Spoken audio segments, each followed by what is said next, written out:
Rebonjour à tous ceux qui nous suivent depuis ce matin. Un webinaire de clôture, et pour clôturer ces Silver Eco Digital Days, on a souhaité inviter les états généraux de la seniorisation de la société, qui est porté par Serge. Je salue également Jean-Philippe qui fait ces magnifiques médailles des membres des états généraux de la seniorisation de la société, parce que c'est vraiment une belle initiative. Serge, tu as invité beaucoup de monde avec Véronique Suissa autour de cette thématique pour faire le point, un point post-Covid, qui a posé la question des solidarités, de l'intergénération, de la santé du prendre soin, et de la question comment on peut faire vivre tout ça après la crise qu'on a connue, et quels enseignements en tirer. Est-ce que c'est la bonne introduction que j'ai faite? Bravo, c'est exactement ça. Merci d'abord de ton accueil. Je trouve que c'était bien que ces semaines, c'est pas une semaine, enfin, les Silver Economy Days et tout ça ont été portés. Vous avez fait quand même un boulot magistral et énorme, parce que vu le nombre d'interventions et autres, et avec une grande diversité, on n'est pas resté juste dans la question de l'économie, même si évidemment elle est très très importante, mais c'était une vision beaucoup plus large. Je trouve que de ce point de vue-là, il y a complètement un lien avec justement cette question de seniorisation de la société. Et puis dès le début, tu as été avec nous, et donc je trouvais ça aussi très très bien qu'on puisse être ensemble. Et puis évidemment, c'est un honneur pour tous de pouvoir conclure cette trilogie, on pourrait dire, à ces 3 jours extrêmement denses, où finalement on a tous fait tourner nos méninges. Et Joël ne me contredira pas, faire tourner les méninges est sans doute une des meilleures manières de lutter contre les dérèglements, non pas climatiques, mais les dérèglements neurologiques, qui vont parfois d'ailleurs de pair. C'était 4 jours, et on est au dernier jour. Je te laisse la main pour animer, main de maître avec Véronique, cette session. Je coupe mon micro, je coupe ma caméra, mais on vous écoute avec attention. À vous les studios, Monsieur Guérin. Merci beaucoup. Donc les 4 jours. Alors, on devait être une personne de plus, puisque Sarah El Haïry nous avait donné son accord, la secrétaire d'État à la jeunesse, mais nous sommes dans une période électorale, et donc en fin de compte, les ministres n'ont pas le droit d'intervenir, et donc voilà, elle n'a pas pu nous rejoindre, puisqu'un des éléments, c'était, on va en reparler, c'était justement les questions autour de l'intergénération. Voilà. Donc on va avoir là 1 heure d'échange, 1 heure aussi de se projeter un petit peu autour justement de ces questions de santé, ces questions de protection sociale. On va y revenir, mais d'abord, je propose, Véronique, en quelques mots, tu puisses rappeler un petit peu ce que sont l'intergénération. D'ailleurs, il y a un 3e larron dans cette histoire fondatrice de l'intergénération, qui est le docteur Philippe de Normandie. Merci Serge. Oui, alors simplement 2 mots rappeler ce que sont les états généraux. Donc, les états généraux sont nés d'une initiative citoyenne lors du premier confinement, qui visait initialement à porter une démarche citoyenne. Excusez-moi Véronique, mais on vous entend très très mal. Donc, du coup, je reprends la 2e lauréate. Vous m'entendez mieux? Ok. Donc, je disais que les états généraux étaient nés d'une initiative citoyenne lors du premier confinement, donc, qui visait initialement à porter une démarche citoyenne collective en faveur de la loi Grand Âge. Dire également qu'aujourd'hui, les états généraux sont un espace d'échange et de réflexion citoyenne autour des enjeux liés à la seniorisation de la société. Dire aussi plus exactement que les états généraux s'articulent autour de production et de débats citoyens. Son premier rapport remis au pouvoir public le 6 mai 2020 rassemblait 60 contributeurs, avec la participation de 8000 citoyens votants dans le cadre d'une consultation citoyenne. Pour mémoire également, ce rapport répertorie 20 propositions réparties en 4 thèmes: la personne âgée au cœur de la société, une politique de santé centrée sur la personne, la vie quotidienne de la personne âgée et les métiers du soin. En termes d'action, les états généraux ont organisé plus de 10 débats thématiques en lien avec les enjeux de la seniorisation, et depuis 1 an, ils participent à de nombreux événements professionnels s'inscrivant évidemment dans le champ du vieillissement. Et enfin, pour terminer, dire que l'ADN des EGS, des états généraux, réside justement dans le fait de rassembler les acteurs, qu'ils soient citoyens, élus, acteurs de terrain, professionnels. Et c'est donc dans ce contexte que nous avons pensé cet événement, en conviant à la fois des acteurs de la vie politique, des acteurs de terrain, pour permettre un échange sous forme de regard croisé autour de 2 sujets majeurs: les solidarités et l'intergénération d'une part, et la santé au sens du prendre soin d'autre part. Je te redonne du coup. Un travail magnifique d'Aurélien, que vous assistez en direct. Alors, merci Véronique pour pour ce rappel. Alors, je propose qu'on démarre. Alors, le jeu, en fin de compte, c'était Marie-Anne Monchamp, vous interpeller au sens positif du terme, sur un questionnement. L'idée, Pour chaque thème, ensuite, nos 3 acteurs réagiront, enrichiront et débattront autour de ce qui aura été lancé. Donc, le premier thème, c'est autour de la question finalement de la protection sociale. On pourrait dire que la période que l'on a connue, les uns y ont vu finalement quelque chose, dans ces catastrophes pandémiques, quelque chose qui a plutôt fait du mal aux solidarités. On a évoqué même le retour de la guerre des générations, on a évoqué des inquiétudes très fortes sur l'après.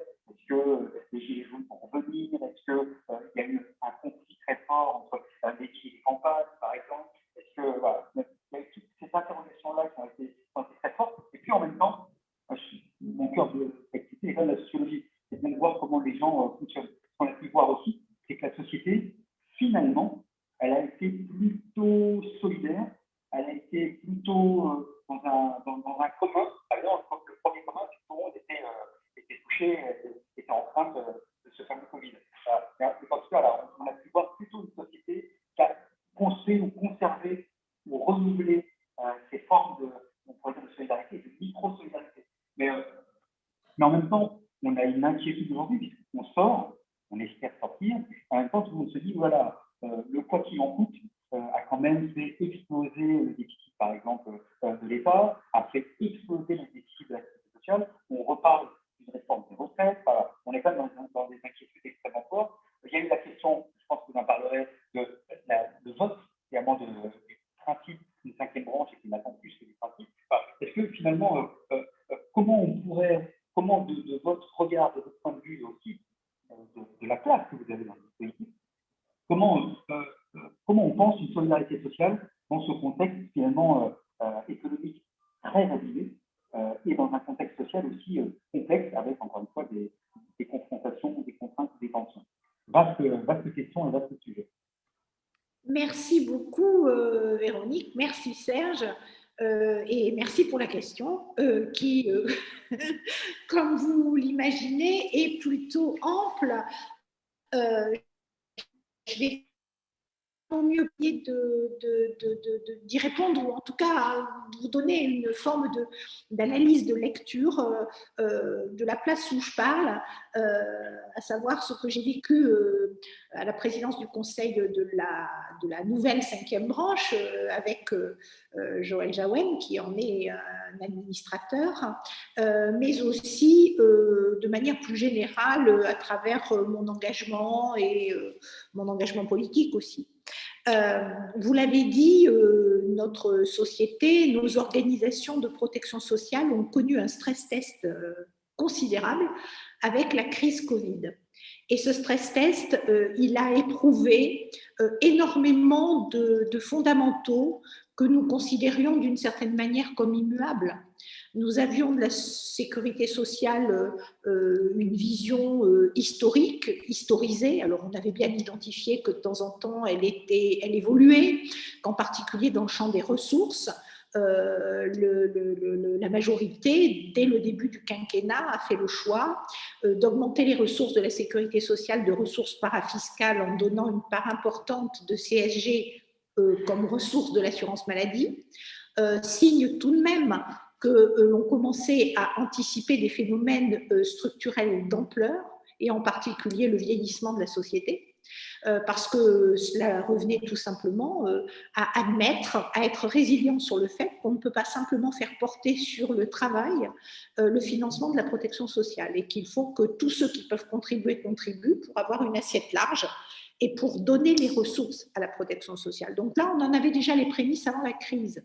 Mais il est clair qu'avec le quoi qu'il en coûte économique, mais aussi le quoi qu'il en coûte social, je rappelle les mesures du Ségur de la santé, qui sont sans précédent en volume, il faut bien convenir que le stress test dont je parle, qui est celui de la crise Covid, fait que ces questions qui étaient un peu incidentes il y a de cela 2 ans ou 3 ans en arrière, deviennent aujourd'hui des questions princeps, des questions absolument structurantes, et qui posent la question de l'évolution de la protection sociale, de l'évolution de la sécurité sociale, et à travers cela, de l'organisation de la solidarité nationale et de la solidarité au sein de la société française. Ça, c'est le premier point. Le deuxième point, c'est que parmi les fondamentaux qui, au fond, faisaient partie du corpus commun et répandu sur lequel on s'interrogeait assez peu, un nouveau paradigme est intervenu. Alors, on a commencé à le voir arriver avec les Gilets jaunes, mais d'une certaine manière, pendant la crise Covid, il s'est confirmé. C'est que, au fond, une politique publique peut se révéler inefficace si un certain nombre d'ingrédients ne sont pas au rendez-vous. Les ingrédients, ce sont eh bien, tout simplement l'adhésion des parties prenantes, l'adhésion des bénéficiaires à la dite politique publique.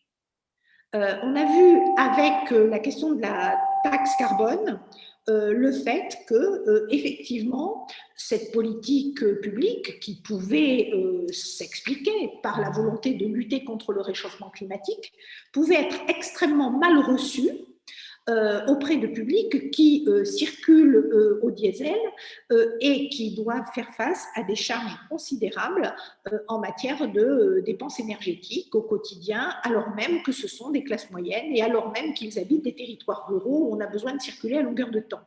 Ça, c'était les prémices. Et pendant la crise Covid, qu'est-ce qu'on a eu? Eh bien, on a eu des personnes qui ont dû chercher des masques, chercher des équipements de protection individuelle.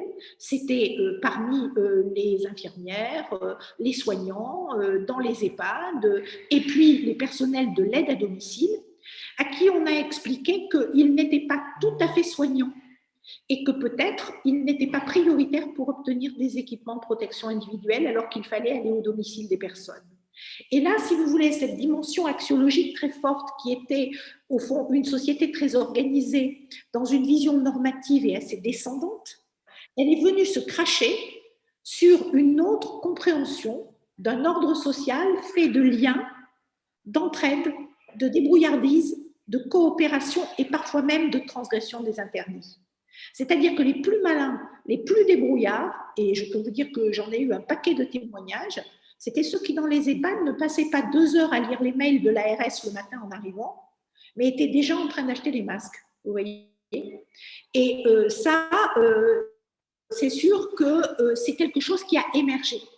Et donc, cette question de la solidarité, mais pas comme, comment dirais-je, un slogan au fronton des beaux et grands bâtiments de la République, mais comme une intime conviction, vous voyez, dans le corps social, une intime conviction, ça entre en résonance avec un autre phénomène, qui est le phénomène, au fond, séparatiste, d'une société qui peut se dire, mais ai-je intérêt à être solidaire ? Avec d'étranges arbitrages que l'on constate aujourd'hui parfois dans la sécurité sociale, de gens qui vous expliquent que tout compte fait, ils se demandent si pour eux il est pertinent d'être un assuré social. Parce qu'ils ont fait le calcul qu'ils étaient plutôt en bonne santé et que si les cotisations qu'ils versent ou la CSG qu'ils acceptent de verser, eh bien, ils l'utilisaient pour eux-mêmes, tant qu'ils sont en bonne santé, ça leur irait, ma foi, très bien. Et on retrouve donc cette nécessité de penser des institutions de sécurité sociale, et ce sera le dernier point par lequel je tente de répondre à votre question, qui doivent interroger leur gouvernance, qui doivent interroger la manière dont les bénéficiaires, dont les personnes, c'est-à-dire les familles, les aidants, ceux qui sont aux côtés des personnes et les personnes elles-mêmes, eh bien, sont impliqués dans la gouvernance institutionnelle, faute de quoi? Faute de quoi? Ils peuvent se sentir en quelque sorte mis en marge de l'organisation institutionnelle de la protection sociale et donc, in fine, de la solidarité nationale. Et cela, c'est évidemment une question extraordinairement poignante, alors même que nous allons, nous le savons, devoir faire face à des risques systémiques de plus en plus complexes. C'est la société de la longévité, c'est une société extrêmement fragile aux risques environnementaux, c'est une société dont effectivement les aspects les plus contemporains appellent de la part des organisations et de la part du politique une très très grande capacité d'adaptation, de réaction et surtout d'écoute de besoins singuliers, mais ça renvoie à des sujets que je pense nous évoquerons ensemble un petit peu plus loin, c'est-à-dire la place de la personne dans ce modèle.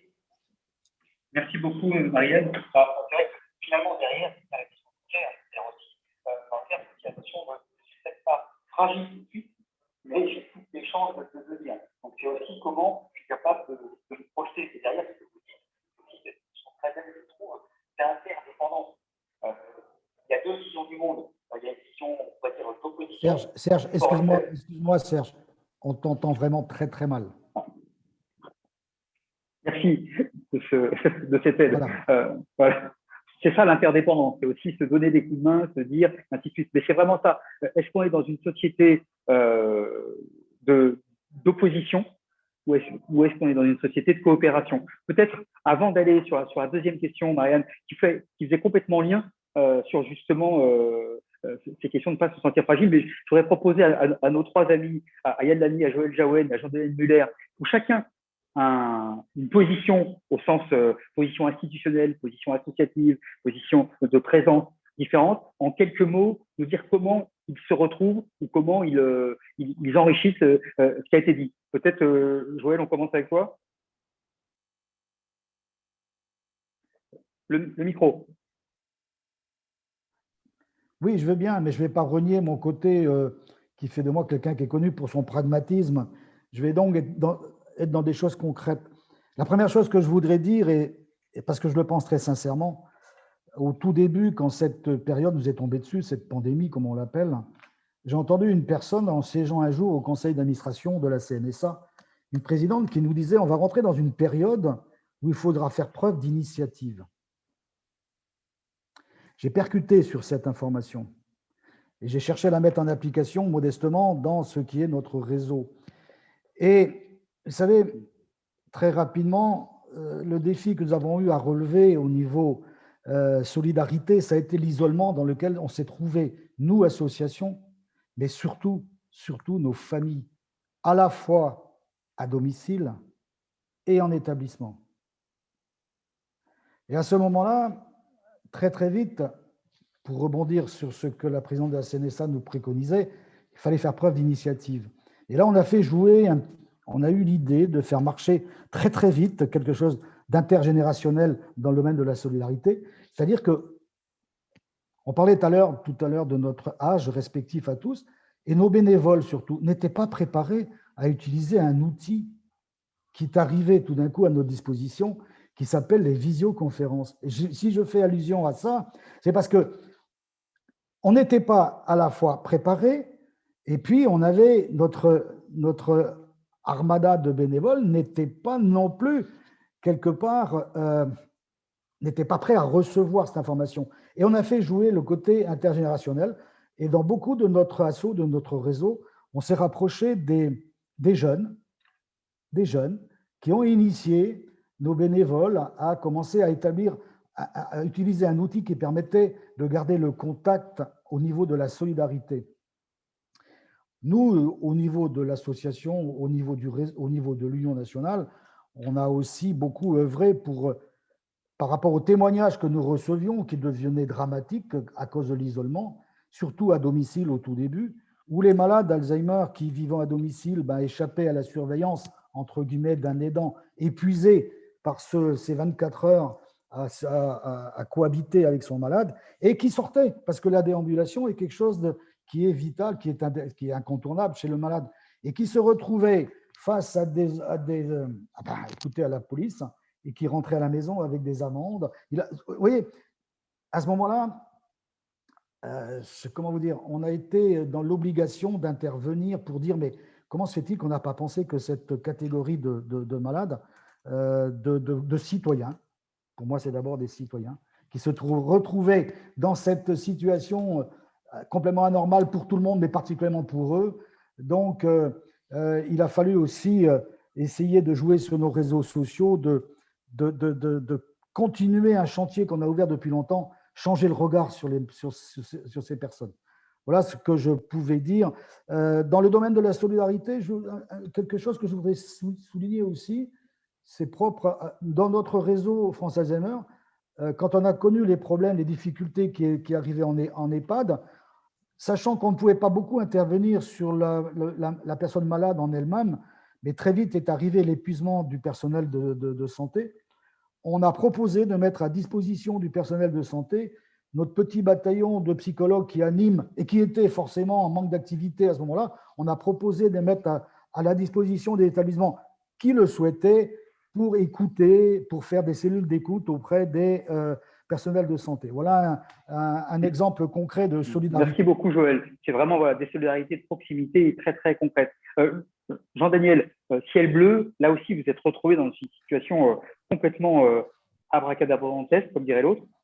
Voilà. De ce qui a été dit par Marianne Monchamp, du regard de Ciel Bleu, comment vous réagissez, comment tu réagis? On ne peut que corroborer à beaucoup de choses qui ont été dites juste avant. La situation a été vraiment catastrophique, puisque du jour au lendemain, on était sur 7000 lieux de présence au quotidien, on ne pouvait plus intervenir du tout. Et donc, on avait 140 000 personnes qui se retrouvaient sans aide, sans accompagnement, etc. Et donc, il a fallu réagir très vite et trouver des solutions. Alors, tout à l'heure, on a parlé de réagir et d'avoir des solutions au plus vite. Donc, on a créé une réserve solidaire pour essayer d'accompagner toutes ces personnes très rapidement. Alors, évidemment, avec des moyens, comme ça vient d'être dit, qui n'étaient pas habituels.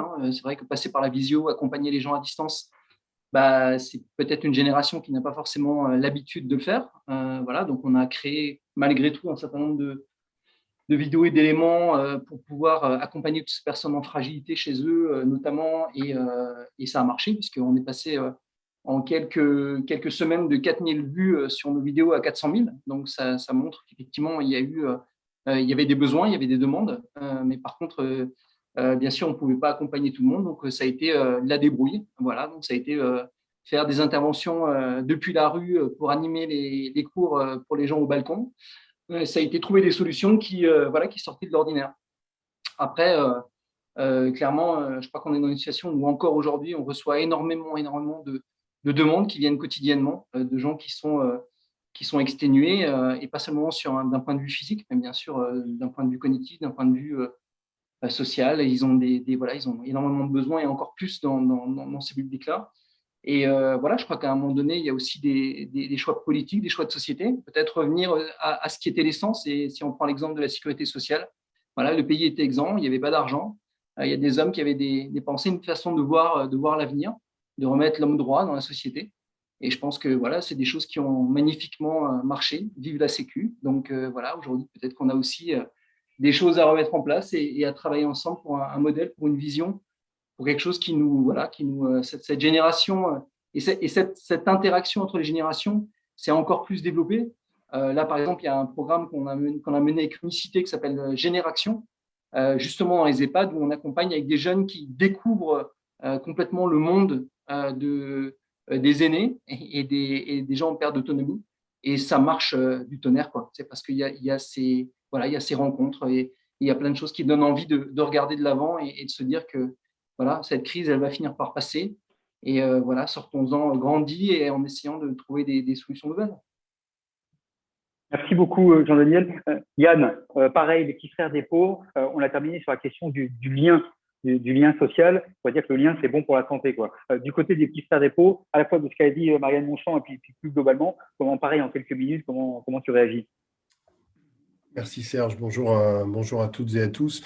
Alors, juste vous préciser, moi je suis arrivé au Petit Frère le 1er septembre 2020, donc le premier confinement, je l'ai vécu dans une autre organisation avec un autre type de public, mais j'ai pu constater combien, là aussi, l'association, les Petits Frères des Pauvres, l'ensemble des équipes avaient été agile, pour reprendre un mot qu'on emploie souvent, et avait su, dans des délais assez hors normes, comme beaucoup d'organisations d'ailleurs, s'adapter à la situation totalement singulière qui était ce premier confinement. Je voulais réagir, Serge, au propos de Marianne Monchamp en insistant sur 3 points. Tout d'abord, dire que je partage avec elle cette question qu'elle évoquait, qui était le risque de fracturation de la société, en évoquant des gens qui aujourd'hui pourraient choisir de renoncer, par exemple, à des cotisations sociales, socialiser la sécurité sociale, par exemple, pour être dans la protection individuelle. Je pense que si nous nous projetons de manière prospective sur les 15 à 20 années qui sont devant nous, nous avons ce risque-là. Vous savez que je le citais souvent dans d'autres champs, mais une mutuelle bien connue, qui n'est d'ailleurs pas tout à fait une mutuelle et dont 2 comiques français ont été les ambassadeurs publicitaires, avait un produit où on payait au nombre de kilomètres faits. C'est-à-dire, non, c'était totalement contre-intuitif de la mutualisation. Et je pense que ce risque-là existe et que nous avons de la pédagogie à faire auprès de nos concitoyens pour pouvoir agir sur cette question-là. Deuxième point, c'est la capacité de la société et notamment du champ politique. Alors même si c'est une revendication, Joël le disait, qui est portée par les associations depuis des dizaines d'années, mais de reconnaître la capacité d'innovation des associations. Alors non pas de manière béate, mais considérer que ce travail-là de pragmatisme, de solutionnement quotidien, agile encore une fois, il y a peut-être des choses à en tirer pour aussi en faire la matrice de politique publique plus efficace. Et ça, je crois vraiment qu'il y a des choses à faire là-dessus. Et enfin, dernier point pour pas être trop long, Marianne Manchant et toi, Serge, vous évoquiez les coûts de la crise, je crois 424 milliards. À peu près du fameux quoi qu'il en coûte, et donc comment notre pays et l'Europe plus globalement allaient faire face par rapport à ces questions-là. Et moi je le marie en quelque sorte avec aussi quelque chose qui est mon combat, quels que soient les publics auxquels je m'adresse, qui est la lutte contre la marchandisation du social.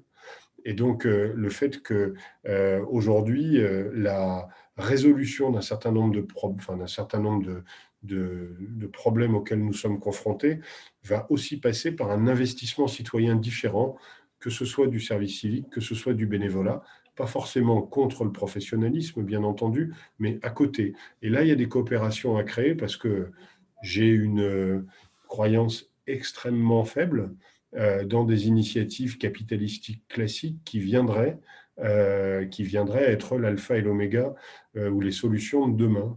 Voilà. Donc, en tout cas, moi, je reste persuadé que c'est un moment, quand on arrivera à montrer à nos concitoyens que il y a des formes d'engagement qui peuvent être des formes aussi contributives à l'effort national, qu'on arrivera aussi à proposer des solutions nouvelles. Merci beaucoup. Alors, je propose, Marianne, que vous, justement, la deuxième phase, c'est ça, c'est comment, on a dit, on est à un moment singulier, il y a des problématiques économiques presque comme jamais. Vous l'avez dit, il y a aussi cette tentation de certains, l'individualisme n'est pas toujours de l'égoïsme, mais il peut l'être aussi, et la tentation de certains de se dire, j'ai aucune raison d'être en mutualisation. On aura ça sur la question des retraites. Hein. Après tout, beaucoup de jeunes se disent, 40% à peu près se disent, je n'aurai jamais de retraite. On peut dire, mais peut-être qu'un jour, ils ne pourront pas non plus cotiser. On voit bien que la question, là aussi, des solidarités intergénérationnelles, elle se repose. Mais comment, justement, dans cet univers-là, comment réinventer une protection sociale qui, justement, ne soit pas que l'État-providence, d'une certaine manière, c'est « je viens t'aider ». Et là, que ce soit aussi, je dirais, comme quelqu'un que j'aime beaucoup, me dit, on pourrait dire « aide-toi et le ciel t'aidera ». Aide-toi et la collectivité, la nation t'aidera, la solidarité t'aidera, le tissu associatif t'aidera. Donc, je pense qu'on pourrait faire quelque chose autour de ça. Comment vous voyez cet élément-là, qui finalement serait l'acte 2 ou l'an 2 de la protection sociale? Eh bien, je pense que nous devons doter notre système de sécurité sociale, on va utiliser ça comme un nom de code, hein, d'un nouveau grand dessein.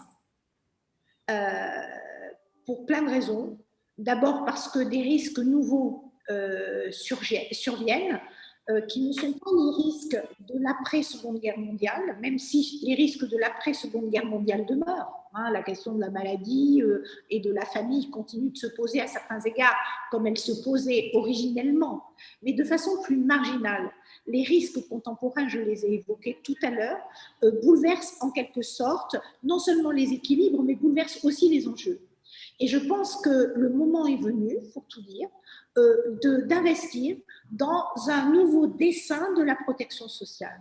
C'est ce que le législateur a fait d'une étrange façon, un peu contre toute attente, et si je peux me permettre d'être franche, un peu sorti de nulle part, en créant une 5e branche de protection sociale, mais ça c'est une chose, mais surtout en créant une branche autonomie.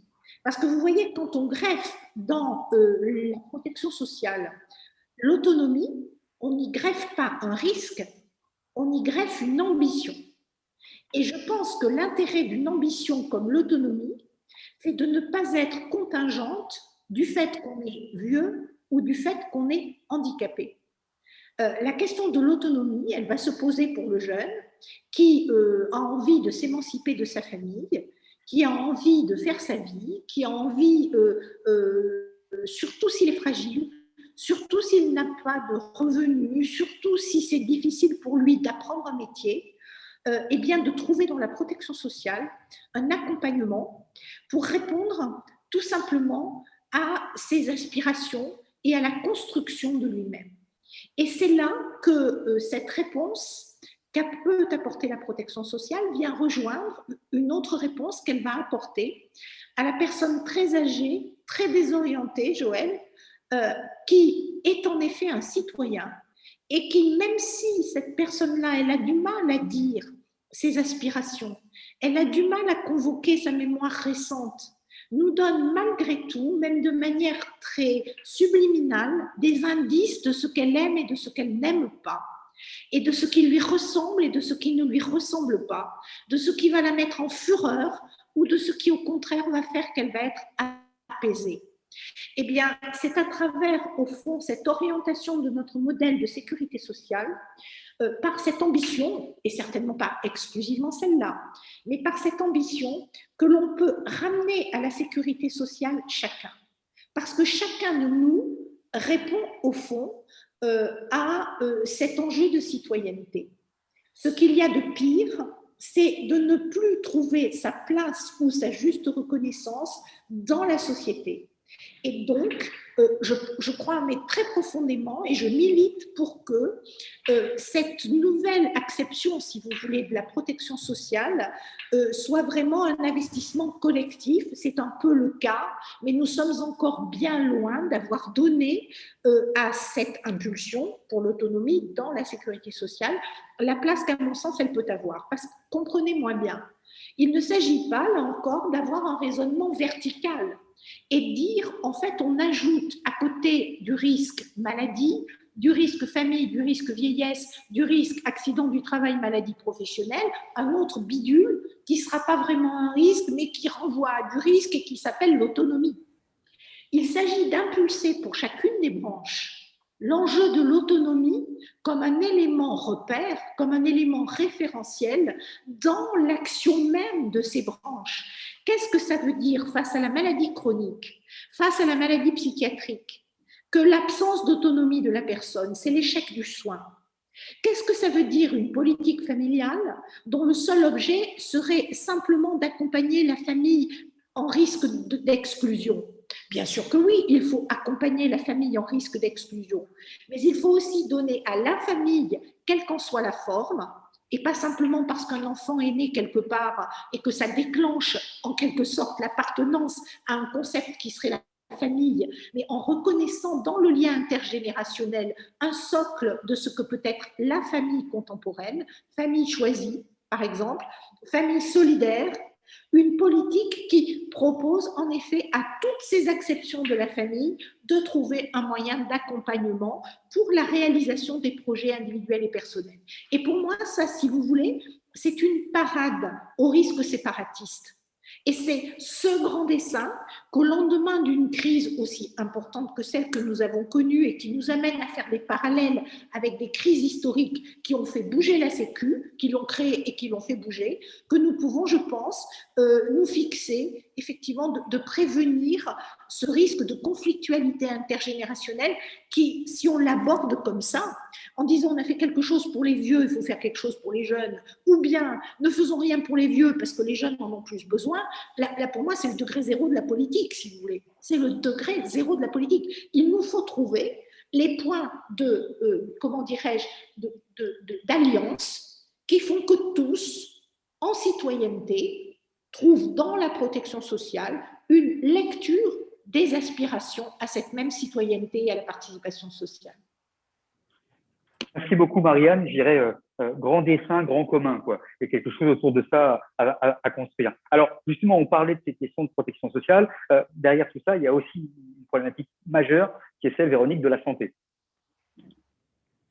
Oui, alors, pour parler un petit peu de la santé rapidement, de la santé évidemment au sens du care, au sens du prendre soin, on le sait, donc la crise sanitaire, elle a entraîné une prise de conscience collective, je dirais, celle de la fragilité humaine, de l'importance des liens interindividuels, on l'a évoqué, de l'intérêt du prendre soin de soi et des autres évidemment. Et on atteste d'ailleurs des initiatives sanitaires et sociales qui ont été déployées et qui sont liées au prendre soin.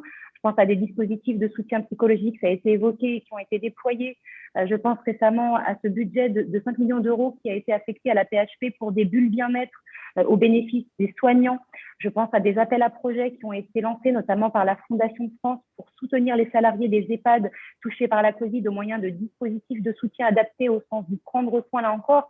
Et je pense encore à des recherches scientifiques qui se développent et qui sont actuellement portées. Je pense évidemment à la recherche qui est actuellement portée par France Alzheimer qui évalue les effets de certaines médecines complémentaires sur le bien-être des aidants. Donc voilà, toutes ces initiatives, dire qu'elles montrent une société qui chemine vers le care, vers le prendre soin. Et dans ce contexte, des questions se posent finalement quant à la poursuite, à l'essor, mais aussi à la pérennisation d'une société du care. Madame Monchamp, je me permets de me tourner vers vous pour avoir votre regard sur ce type d'initiative et finalement la façon dont il serait possible ou non de pérenniser toutes ces démarches centrées sur la prévention, sur le prendre soin, y compris en intégrant la dimension économique. Et j'anticipe déjà la deuxième question concernant les publics qui sont extrêmement fragilisés, généralement les grands invisibles de la société, comment finalement on pourrait renforcer une politique du prendre soin qui soit véritablement adaptée aux besoins individuels eu égard à la diversité des fragilités des personnes. Alors, je vais peut-être dire quelque chose d'un peu simplifié. J'espère que vous m'en excuserez, mais de temps en temps, on a un peu la tentation de renvoyer la balle en fond de cours par ces temps par ces temps tennistiques. Je pense que, si vous voulez, il faut que nous nous mettions collectivement dans le crâne qu'on ne peut rien sans la personne. Juste rien sans la personne. C'est-à-dire qu'une société du care qui serait construite, vous voyez, sur des théorèmes et des représentations de ce que doit être la santé, le bien-être et le care, viendrait s'écrabouiller façon splatch, façon puzzle, sur la réalité qui participe de plusieurs choses. D'abord, c'est l'acceptation et le consentement à agir. Regardez la question de la prévention. Alors, ok, on peut développer des plans de prévention, mais si la personne ne voit pas l'intérêt qu'elle a à intégrer et à s'approprier, et peut-être même à détourner, vous voyez, des comportements de prévention primaire notamment, mais on va s'épuiser collectivement et on va tous être effondrés parce qu'on va se rendre compte que c'est pas comme ça que ça marche. De la même manière, si vous voulez, quand on développe des mécanismes redistributifs très utiles, attention, très utiles, mais si on ne va pas jusqu'à identifier comment la personne va les comprendre, va s'en emparer et comment elle va être capable de les mobiliser, alors on se trouve, après quelques années, à se dire que le RSA, c'est bien, mais que toute la partie qui va concerner, au fond, le retour à l'activité, le A de RSA, ne fonctionne pas. Alors, attention, ne me faites pas dire ce que je n'ai pas dit. Il faut des minima sociaux, il faut des revenus de solidarité. Mais quand on veut les prétendre actifs, ces revenus de solidarité, c'est dans la fabrique du dit revenu qu'il faut que se trouve la personne et ceux qui vivent avec elle. Et c'est dans cette fabrique-là que nous sommes invités à migrer, si je puis dire, de nos représentations classiques de, au fond, la production de réponses en protection sociale. Alors, c'est peut-être un peu théorique comme ça, mais sur le papier, si vous voulez, dire les choses de cette manière-là peut sembler, encore une fois, un peu éloigné de la réalité.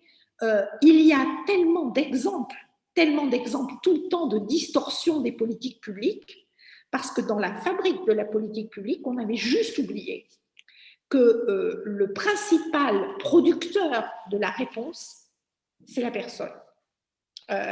C'est d'une simplicité redoutable, parce que cela appelle une transformation extrêmement profonde de nos organisations dans le champ de la protection sociale. Merci Madame Monchamp. Messieurs Lassigné, Monsieur Jaouen et Monsieur Muller, peut-être souhaitez-vous réagir aux propos que Marianne Monchamp vient de formuler, et puis plus largement vous demander pour vous et sur le terrain comment on valorise et comment on soutient concrètement le prendre soin. Moi, ce n'est pas dans mes habitudes, mais ce matin, j'avais écrit une petite note, et ce que vient de dire Madame Monchamp, j'ai l'impression, enfin, c'est mon ressenti, je vais vous dire ce que j'avais écrit ce matin. Prendre soin d'une personne atteinte, mais je parle de ce que je connais, c'est-à-dire maladie d'Alzheimer, on est bien d'accord, et de son aidant. C'est tout un parcours de soins et d'accompagnement qui doit se mettre en place autour du couple, aidant-aidé. Les deux parcours de vie sont indissociables et cela implique davantage de décloisonnement. Je peux vous donner deux exemples de décloisonnement. D'un côté, formation des aidants. Le deuxième, éducation thérapeutique du patient. La lutte contre la barrière de l'âge, on se bat aussi pour la formation des professionnels de santé, s'attaquer au reste à charge des familles, mieux prendre en compte les besoins des personnes malades, adapter le répit de l'aidant. Quand on dit, je vais employer une autre formule pour vous parler de ce que j'emploie souvent comme formule pour parler du reste à charge des familles. Je reste dans la maladie d'Alzheimer, Madame Monchamp. Vous savez, la maladie d'Alzheimer, pour moi, je l'explique avec mes mots, 3 peines successives. La première, c'est la peine du diagnostic. Ça vous tombe dessus, vous, moi, on n'y peut rien. La deuxième, là intervient déjà, vous allez voir plusieurs possibilités d'intervenants, c'est la peine de l'épuisement de l'aidant qui intervient très très rapidement. Et là où tout le monde doit se mettre autour d'une table, c'est sur la troisième peine qui, dans notre société d'aujourd'hui, est insupportable. Parce que je suis malade, j'ai une peine financière. Merci. Monsieur Lassigné, peut-être que vous souhaitez réagir à ce qui a été dit. Oui, merci Véronique. Moi, peut-être pour partir de ce qui est fait au Petit Frère des Pauvres, la philosophie de l'association depuis sa création a été un accompagnement inconditionnel des personnes et avec un engagement dans la durée, ce qui crée peut-être l'une des spécificités de notre action. Nous avons des bénévoles qui accompagnent jusqu'au bout, quelles que soient les situations, l'état des personnes. Et si ce ne sont pas des bénévoles, c'est l'engagement de l'association à un bénévole qui, pour des raisons X, Y ou Z, soit ne se sent plus en capacité d'accompagner la personne, eh bien, un autre prend le relais. Mais cette promesse, en quelque sorte, faite aux 30 000 personnes qui sont accompagnées par l'association est vraiment dans l'ADN de la maison et est très importante.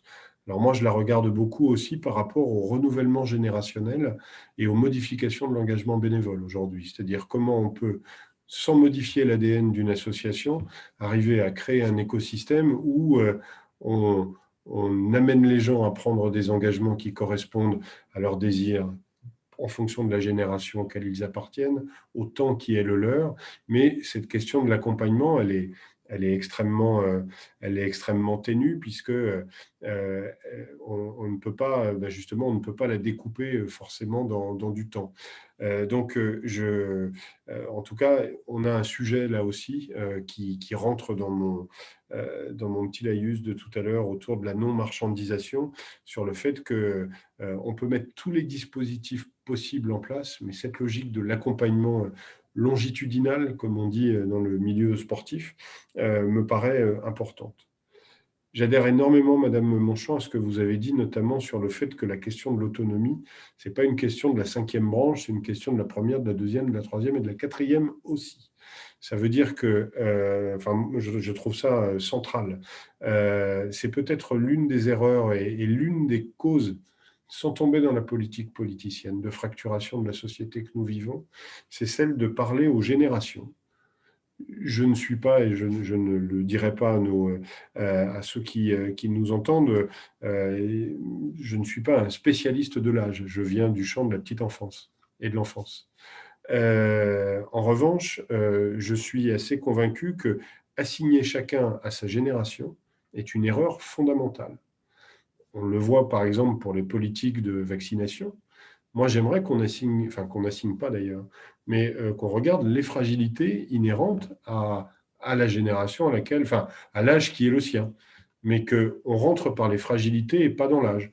Je pense qu'aujourd'hui, par exemple, les retraités ou les anciens ou les aînés ou les seniors, puisqu'il y a quelques guerres picrocolines sur les noms, ne sont pas, au sens sociologique du terme, une catégorie sociale homogène.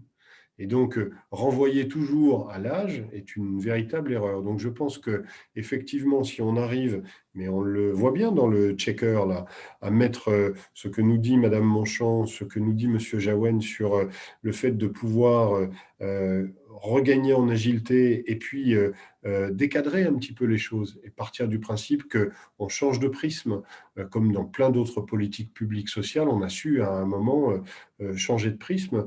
Je pense qu'on a effectivement beaucoup d'espoir à avoir. Mais on sait que ce prisme, il changera par une double pression, et j'en terminerai là.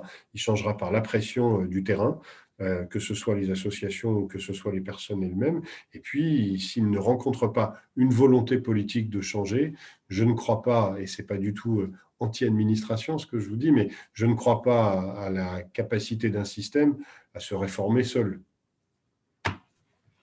Merci. Et enfin, Jean-Daniel Muller, je vais finir aussi sur cette question-là. Ciel Bleu, comme les deux autres associations qui sont là, c'est aussi du care, c'est du prendre soin, c'est de l'activité physique adaptée, c'est de la prévention. Comment, selon vous, on assoit cette culture de la prévention au sens du care et du prendre soin des personnes? C'est une grande question. Au-delà de partager pas mal de choses qui ont été dites juste avant, c'est comment aujourd'hui faire que l'espérance de vie en France, qui, alors, si on oublie peut-être l'événement et qui va peut-être changer un petit peu la courbe, et que l'espérance de vie augmentait d'année en année pour tout le monde et que l'espérance de vie en bonne santé diminuait, notamment en France, donc avec un écart qui était de plus en plus important. Donc, oui, clairement, il y a des choses à faire en termes de prévention, d'accompagnement. Et on le voit de façon très concrète sur le terrain, parce que je peux vous dire, c'est vraiment, et là mes collègues peuvent en parler aussi, et dans les autres associations, des appels au secours qui nous arrivent au quotidien, avec effectivement des gens qui, notamment, n'ont rien fait ou très peu pendant toute cette année, et sont dans des états, et je ne parle pas seulement de physique, qui sont assez catastrophiques. Donc il y a plein d'idées, il y a plein de choses à faire, il y a plein de choses à proposer. Vous parliez tout à l'heure de modèle économique, parce qu'il faut aussi, alors peut-être que j'anticipe un prochain débat, mais aujourd'hui, on n'est plus en train de chercher à essayer de démontrer que, par exemple, investir dans la prévention aujourd'hui permet d'économiser énormément pour les pouvoirs publics, notamment, et qu'on peut aujourd'hui prendre soin de tout le monde, y compris des derniers de cordée qui sont chers à notre cœur, parce qu'on se retrouve aujourd'hui avec des gens qui nous disent, ben voilà, moi, j'ai besoin de ça, ou des aidants qui nous appellent pour les aider ou pour leur famille en disant, voilà, on a telle problématique, on a des gens, mais on ne sait pas, on nous a adressé vers vous, que ce soit des hôpitaux, des médecins, la famille, etc. etc. Et qu'est-ce que vous pouvez faire pour nous? Alors, et il faut que nous, aujourd'hui, alors bien sûr, on peut avoir des aides de groupes de protection sociale ou d'autres, mais in fine, il faut qu'on trouve nous-mêmes des moyens de solidarité, d'accompagnement, etc. Et voilà, donc aujourd'hui, je pense qu'on est dans une situation où effectivement, il faut repenser cette façon d'accompagner, et notamment sur le domaine de la prévention. Merci beaucoup, Jean-Daniel. Ça me rappelle, j'avais écrit dans le temps un bouquin qui s'appelait La solidarité sexiste, 3 points, et en plus, ça rapporte en l'exclamation. Et certaines personnes avaient trouvé que c'était quand même pas bien que j'associe solidarité et de manière rentabilité sociale. Tout de suite, vous voyez, vraiment, c'était pas bien, c'était pas tout à fait dans les codes sociaux traditionnels. Voilà. Pardon. Encore une fois, la solidarité, ça existe, et en plus, ça rapporte. La prévention, ça existe, et en plus, ça rapporte économiquement, mais ça rapporte humainement pour les femmes et les hommes qui en bénéficient. Voilà. Et évidemment, c'est un regard global. Et je crois que ce qui a été dit, Marianne Monchamp, c'est aussi ça, c'est cette approche globale, ne pas être chacun dans son petit morceau, défendre son petit précaré, telle génération contre telle génération, par exemple, si on reste sur la question qui était beaucoup évoquée, guerre des générations, retour de la guerre des générations. On avait démarré d'ailleurs les 4 jours là, de Cyber Day avec aussi cette question-là avec Jérôme Pillet, en disant, mais non, justement, il n'y a pas de guerre des générations. Dès lors qu'on sort de ces espèces d'affrontements superficiels, artificiels, on trouvera toujours des affrontements, parce que d'abord, c'est normal aussi, une démocratie, normalement, c'est l'organisation pacifique de dissensus. Et après, on trouve le moyen de les régler. Et un moyen de régler qui ne s'appelle pas la guerre, justement. C'est aussi ça. Mais on a le droit de se dire qu'on n'a pas les mêmes intérêts, les mêmes regards, ou même les mêmes idées. Et parfois, en se confrontant, je disais ça aux étudiants ce matin, parfois, en se confrontant, on peut même évoluer. Moi, le premier. Et c'est aussi intéressant de se dire, bah, tiens, des années plus tard, je ne pense pas exactement la même chose, j'ai évolué sur telle ou telle chose. Et peut-être vous demander en quelques mots de conclusion, puis après on verra vraiment, parce qu'on est quand on est un peu pris par le temps, même si on a le droit à quelques minutes de rab, de ce qui a été dit, de cette justement, enfin, de finalement comment aussi on renouvelle. Alors là aussi, je cite un autre bouquin que j'avais fait dans le temps, de l'État-providence à l'État accompagnant. Il y a quand même quelque chose autour de ça. Et c'est aussi, est-ce que l'État sait faire? Est-ce que l'État est capable, justement, Yann disait, l'État tout seul aura du mal à se réformer, il a besoin d'une pression, il a besoin des parties prenantes, justement, il a besoin d'autres regards. Et donc, on est un petit peu à ce moment-là. On ne peut pas tout attendre de là-haut. Vous vous souvenez, Michel Crozier, hein, on ne change pas la société par décret, et on ne peut même pas décréter le changement de l'État. En même temps, comment on fait quand même pour que des habitudes nouvelles se prennent et que pour une transition qui n'est pas seulement démographique, écologique, numérique, mais qui est une transition sociale, culturelle, pour la mettre en place.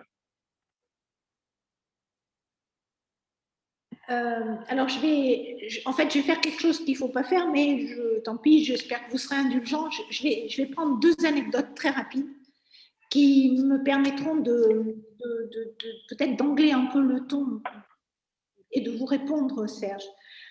Première anecdote, je crois que c'est une anecdote que j'ai captée chez les petits frères des pauvres, justement. À propos des grands exclus, des gens qu'on trouve à la rue et qu'il s'agit de mettre à l'abri. Et en fait, dans ce que j'ai découvert par des échanges avec des gens qui travaillent chez les petits frères des pauvres, c'est qu'une solution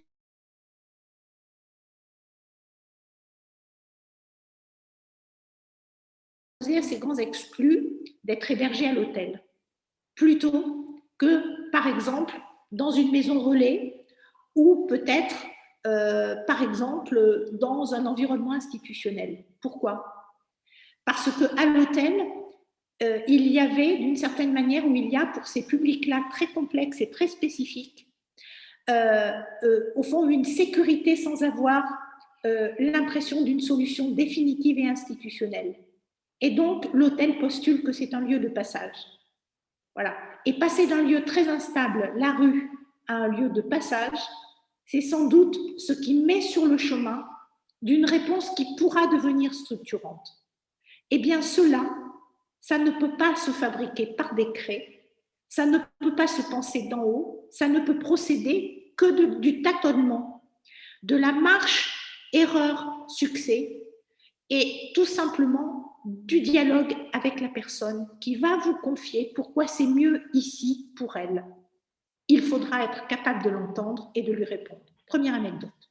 Deuxième anecdote, dans un environnement pour personnes avec des handicaps psychiques très forts, une institution totalement décloisonnée s'organise, où le jardinier a presque plus d'importance que l'infirmière ou que le psychiatre, en ce qu'il établit au quotidien une médiation avec la personne qui évite d'avoir des lieux fermés, privatifs de liberté, parce que la personne peut sortir et aller se balader dans le parc, et quand elle approche de la clôture et du portail qui donne accès à la rue, le jardinier, pendant qu'il jardine, va avoir ce regard sur le fait que là, peut-être, il faudrait ramener la personne un peu plus au centre du jardin et éviter qu'elle ne passe la barrière. Et ça, c'est cette vision de la transversalité, du décloisonnement de l'organisation. J'ai pris ces 2 exemples. Ils sont quasi anecdotiques, mais pourtant, ils portent en eux, de mon point de vue, cette nécessaire transformation de l'État, un État moderne qui soutient la coopération, soutient la personne citoyenne dans ses aspirations et entend la force des parties prenantes qui, sur le terrain, au plus près de la personne, sont capables de corriger la trajectoire des politiques publiques. Moi, personnellement, à la place qui est la mienne, je milite pour cette conception-là d'un État social. Merci beaucoup, Marianne. Et en vous écoutant, je me disais qu'il faudrait revaloriser le métier de cantonnier, par exemple. Aujourd'hui, il faut passer des concours. C'était quoi le cantonnier? C'était justement la personne qui permettait souvent, qui n'était pas nécessairement un grand intellectuel, mais qui crée une solidarité, une sécurité. Les enfants pouvaient jouer, les personnes âgées pouvaient être là, et ainsi de suite. Et c'est vrai que c'est l'île d'Hobart, hein, la tête, les bras, le cœur, quoi. Il y a cet élément-là. C'est-à-dire qu'on pense aussi avec son cœur, justement, et que parfois, il y a ces éléments-là qui font ce lien-là et qui créent là quelque chose de très fort. Je trouve que c'est très beau que vous ayez terminé sur cet exemple-là. À vous trois, je vais vous demander, mais alors, de manière extrêmement courte, oui, je sais, Joël, c'est pas facile. Mais vraiment, en un mot ou en deux mots, c'est bientôt les élections présidentielles, comme vous êtes au courant. Quelles seraient vraiment vos attentes, peut-être avec un mot ou deux mots en termes d'engagement, quelle que soit la candidate ou les candidats, c'est pas le sujet, mais quelles seraient vos attentes en termes d'engagement pour faire face justement à cette seniorisation de la société? Quand on dit seniorisation de la société, Yann, on est bien dans quelque chose qui ne concerne pas que les seniors, mais qui concerne bien justement l'ensemble de la société, parce que finalement, tout le monde est concerné. Comme quand on dit écologisation de la société, c'est pas que les écologistes ou je ne sais quoi, c'est l'ensemble de la société qui est concernée par cette transition extrêmement forte. Quel serait, en termes d'engagement, le mot ou la phrase en termes d'attente pour vous trois? Alors, aussi peut-être particulier que ça puisse paraître, moi je vous parlerai d'aménagement du territoire. Je pense que les gouvernants seront confrontés à deux choses, et à une principalement, c'est comment faire des fragilités une force. Et aujourd'hui, quand on regarde y compris le montant des dépenses sociales et leur répartition sur le territoire, et aussi la création d'emplois non délocalisables, que le maillage social peut amener sur un territoire, je crois beaucoup que les questions d'aménagement du territoire doivent s'inviter là-dessus, y compris, je vais employer un mot affreux, mais pour les politiques de peuplement d'un territoire aujourd'hui, pour éviter d'avoir demain 5 creuses en plus, ou 6 métropoles dans les 23 métropoles de région aujourd'hui qui vont risquer l'embolisation si on va jusque-là. Donc, c'est peut-être un biais un petit peu un petit itinéraire bis par rapport au côté frontal du sujet. Mais pour moi, l'aménagement du territoire est vraiment au cœur de beaucoup de politiques et notamment de celle-ci. Merci. Joël? Bon, d'abord, je suis très content d'entendre que Mme Monchamp a rebondi sur le fait de changer le regard. C'est très important, faisait partie d'une petite phrase de ma première intervention. Moi, je vais essayer d'être… Oui, Serge, je suis capable de faire très court. Je vais donc synthétiser tout en une seule phrase, que je suppose que Véronique ne va pas être surprise. Mais je pense que c'est vrai, Mme Monchamp, le temps est venu, et c'est une des leçons de cette pandémie. Je pense que si on veut progresser plus vite, le temps est venu que l'expertise tienne compte de l'expérience. C'est mon mot de la fin. Bravo. Jean-Daniel, à toi. Je ne sais pas si je vais être aussi brillant pour conclure en une phrase. Peut-être se dire qu'effectivement, à travers la société dans laquelle on vit, tout faire pour que la santé continue et la santé au sens de l'OMS, hein, du care, du prendre soin, de la globalité, cette santé reste un droit et ne devienne jamais un luxe. Voilà, donc je crois que ça c'est fondamental. Bravo, superbe aussi. Merci vraiment à vous tous. Peut-être dire, on va se retrouver, on va continuer. Un des rendez-vous qu'on aura, c'est le Salon des seniors du 6 au 9 octobre, où à nouveau, États généraux, on fera quelque chose et certainement, on vous reconviera. Ce sera aussi les moments autour de ces questions de présidentielles. Et peut-être que ce qui a été dit aussi, c'est justement changer le regard. Dans le temps, je m'amusais à dire rajeunir le regard, pour jouer un petit peu. Voilà. Mais derrière cette notion de regard, il y a aussi les métiers tu parlais, Yann, d'aménagement du territoire. Il y a aussi que quand on prend en compte ces fragilités, ou quand on prend en compte la prévention, il y a aussi derrière des centaines, voire peut-être des millions d'emplois du CARE à inventer dans une période qui est un peu compliquée en termes de chômage. On a certainement là aussi peut-être une belle frontière, une grande ambition à construire, parce que la protection sociale, je pense que Marianne est d'accord avec moi, la protection sociale, c'est aussi l'emploi des personnes. D'abord parce qu'en ce temps-là, elles cotisent, ce qui aussi contribue tout simplement, même s'il faut asseoir les cotisations sur autre chose que le travail, n'empêche que le travail, c'est aussi, je peux compter sur les autres et on peut compter sur moi. Je crois qu'autour de ça, on a vraiment quelque chose de très beau à faire, et je vois que Jérôme nous a rejoint pour bien nous dire que là, on commençait à dépasser un petit peu le temps. Merci à vous tous, merci Marianne Monchamp, merci à vous trois. On se retrouvera très bientôt, et merci encore de ce débat qui était à la fois un débat, un partage, et là aussi de la coopération entre des parties prenantes. Merci Serge, merci à vous. Changer de regard, effectivement, c'est quelque chose qui est notre slogan depuis des années sur Silver Night, sur le festival Silver Echo. On a changé pour cette année, c'est donner du sens, aussi donner du sens aux choses, avec notamment les trophées qui sont faits en atelier à Alzheimer avec l'accueil de jour La Joya. Voilà, les Césars ont leur compression. Nous, on a nos ateliers faits avec des patients Alzheimer. Je rappellerai aussi qu'on est rentré depuis un an dans la décennie pour un vieillissement en bonne santé par l'OMS. Et que, vue de ma fenêtre, je trouve que c'est un programme qui est assez peu relayé, et j'invite vraiment tout le monde à relayer ce programme. On a 10 ans pour construire ça, et un des axes qui a été lancé récemment, c'est toute une belle politique de communication et des messages à travers l'agisme, pour la lutte contre l'agisme. Il y a vraiment un super effort qui a été fait par l'OMS, et j'invite tout le monde à s'emparer de ces plaquettes, de ces affiches. Et puis, rendez-vous, Serge, bien évidemment, au Salon des Seniors, avec grand plaisir, on y est partenaire chaque année, et aussi rendez-vous à Cannes en décembre prochain, au Palais des Festivals de Cannes, pour le festival Silver Echo Bien Vieillir, où on aura plaisir de toutes et tous vous retrouver. On clôture ce marathon. Et Jérôme, tu as dit à Cannes, ça sera en vrai en plus. En présentiel, et uniquement en présentiel. Voilà.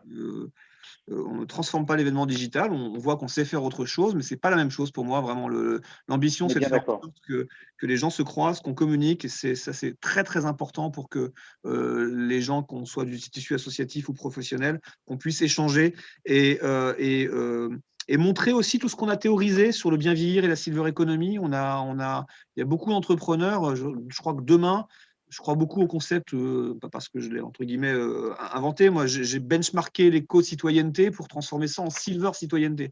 Je crois que demain, il n'y a pas une seule entreprise qui ne pourra pas être silver citoyenne.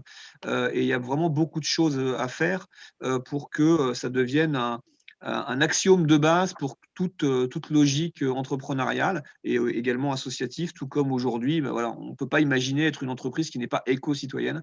Donc demain, je crois qu'on ne pourra pas imaginer être une entreprise qui n'est pas silver citoyenne. Et il faudra penser ses produits, ses services et